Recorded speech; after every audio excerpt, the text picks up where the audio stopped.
for our children. But why do all these districts have the exact same language?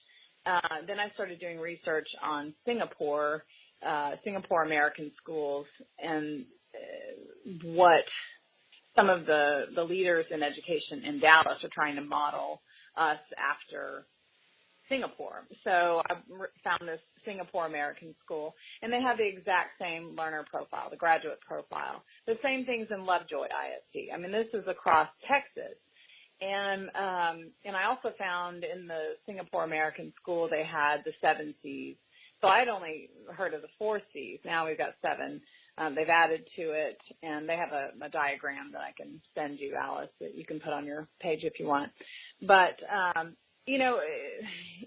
the words, I think the bottom line is that these words have been hijacked. So some of them sound good.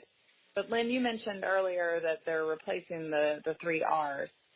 What I'm finding is these graduate profiles, it sounds like the perfect human who they're trying to create and produce. Right. But when you look deeper, these kids aren't learning how to write like we learn to write. They're not reading in a way that produces critical thinkers. So it's having the opposite effect on the what they call outcome. Right. I thought it was an absolute crap. Okay. I thought it was an absolute insult when he said that, the 3 R's are now a foundation. No, they haven't been a foundation, because our kids don't know how to read. They don't, as you're just saying, they don't know how to critically think properly. They don't know how to write. Sure, they can write out, my dog has fleas, but that might be all they can write. Our district is struggling in writing and in math, and so we focus on so many other things besides the basics. And then on the writing thing, what I've noticed is my son, I have a 13-year-old, my youngest, and he complains because he doesn't know how to pull things out of his head to write about, because the prompts they give them are emotional things like, tell me a time about when you persevered, or tell me a time when you chased your dreams, or let's talk about what kind of advice you would give someone. So he has to come up with this, he has to just kind of BS his way through these things. What he wants to do is study a topic or a character or a person or an event and then write about that. He wants to learn about things and then write about that. He doesn't want to write about things that are fluffy. And that's what I'm seeing with a lot of these STAR prompts for our testing prompts too. And they're not learning how to be writers, and the critical thinking is a joke. Right, and I understand, and you're spot on. Now, I will share on the video the spokeslady for this particular Washington Academy was just bragging about how the students there were, they were such great creators, and this one had created this virtual reality project, and this one had done that, and then she goes into all this detail about how they keep recreating real-life events, and this is how they learn. And I'm sitting there going, you know what? The heck with recreating real-life events. Go out and do some. I mean, that's life. That's how we learn. We don't have to recreate everything, but this is a big sham when it comes to this kind of technology-based takeover that we're seeing. And I want to make a connection for folks, too, because this term, lifelong learner, and we've had Diana Anderson on the conference call. It's been over a year ago, but she recommended to me a book, and I want to recommend it to everyone. I know, Lynn Davenport, you've read it, but it's called Patterns for Lifelong Learning. And I want people to understand that term, lifelong learning, is actually using the theory of unlearning. And I think that this is important with what all of this is, what it truly is. This is about because all of this, whether it's Dawson Orr and what's coming into Texas, or this XQ project, all of it, and Lynn Taylor, back me up on this or correct me if I'm wrong, all of it can be tied into this global education and the United Nations. And it really is, and I want to just read this one short paragraph. Lifelong learning is more of a process than an outcome. As a step toward this outcome is unlearning how you think about the world. Unlearn any adherence to dogma, loyalty, and heritage that finds you different than your global neighbor. The theory of unlearning is the opposite of extended learning.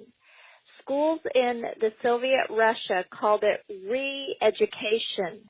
Behavioral psychologists positioned the theory of unlearning into educational realms called unfreezing.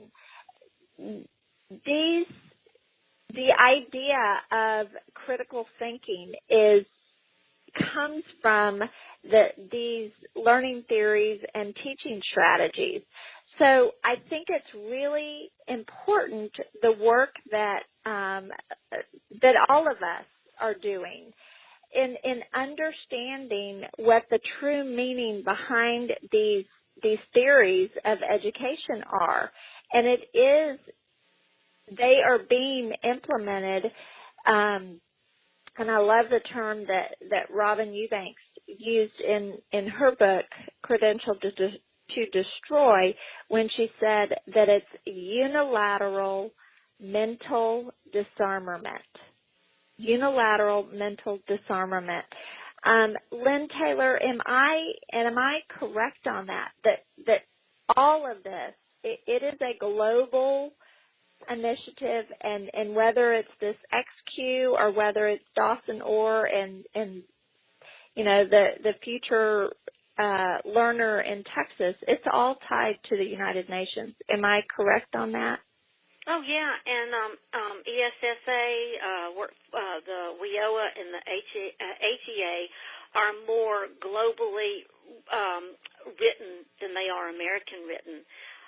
Yeah, we had American people, sit down and write it, but the ideals, the characteristics in every one of those pieces of legislation is more global than it is American.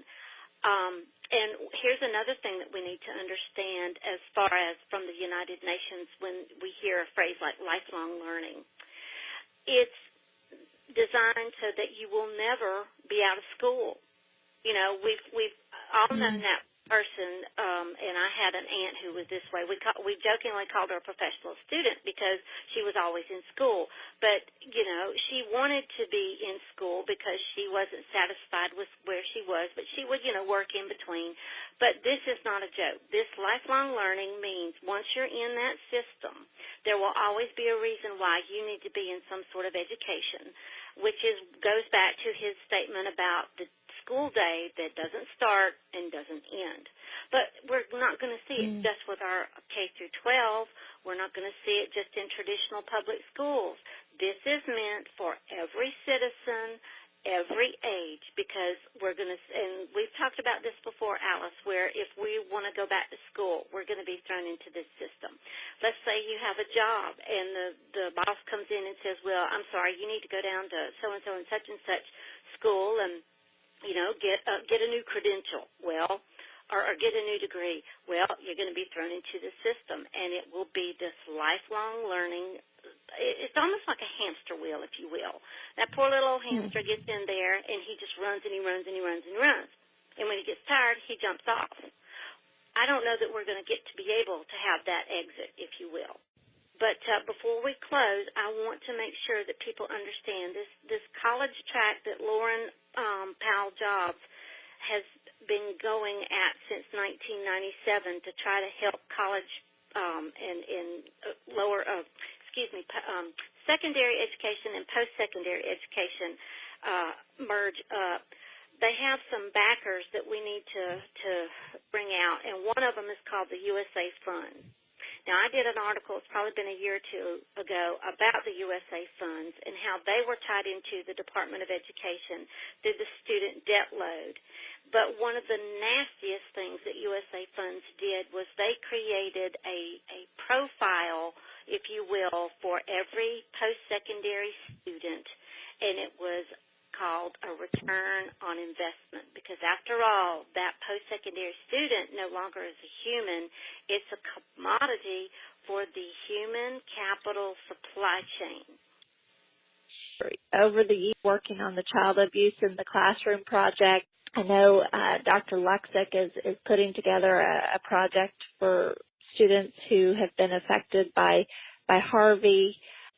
We are called to plant seeds, and we are called to save one child at a time.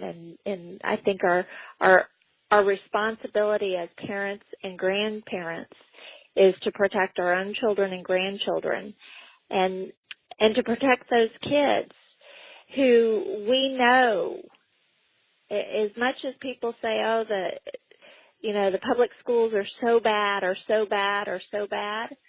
Lynn Davenport, you and I talked about this today.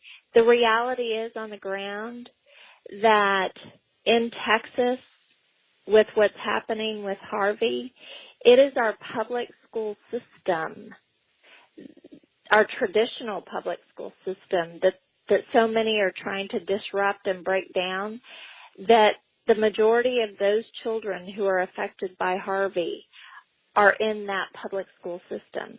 And there are schools that are no longer there, that have been completely wiped out. Towns that have been completely wiped out, that are underwater. There's no electricity. There's no, housing, and people have left. And where are those children going? They're being taken in by other school districts. They're being taken in. And there are teachers and people and administrators there in those schools, not computers, because the computers don't work when there's no electricity. The computers don't work. Right. Well, here's something else a computer can't do. It cannot comfort a student. It can't give an encouraging word. There are so many things, and thank you so much, because you are so right, because this is a lot, but it's very important that we have, as evil as all this stuff is, Alice, it is so important that we talk about it, because it's in talking about it that we can say, okay, hey, did you know on Friday night there's going to be this 4 network-wide TV show, and it's going to, try and really wrap your head around all these concepts. And you know what? If we didn't talk about it and you turned on the TV on Friday night and you didn't realize how this all fit in together, you'd look at it and you might give it, a thought or two. But now you know what's going to happen, what to expect, and you'll know, okay, this is not something I need to listen to or give credence to. Right, exactly. And understanding, too, where this is all connected from a political standpoint. This money, this huge amount of money, that these grants to reimagine high schools. Governor Abbott, he launched this innovative academies in Texas high schools. It's all through this grant money and initiatives that are coming in. Our political, the people that we elect to represent us are buying the marketing lies, and they are selling to, parents and school districts and administrators the marketing lie that our children are commodities and not blessings. And right. Exactly. That's what we have to be aware of. I think for me, that's the talking point to take away from tonight, that our children are not human capital, that we are not human capital, that we are all blessings to each other. And there is an opportunity to expose this and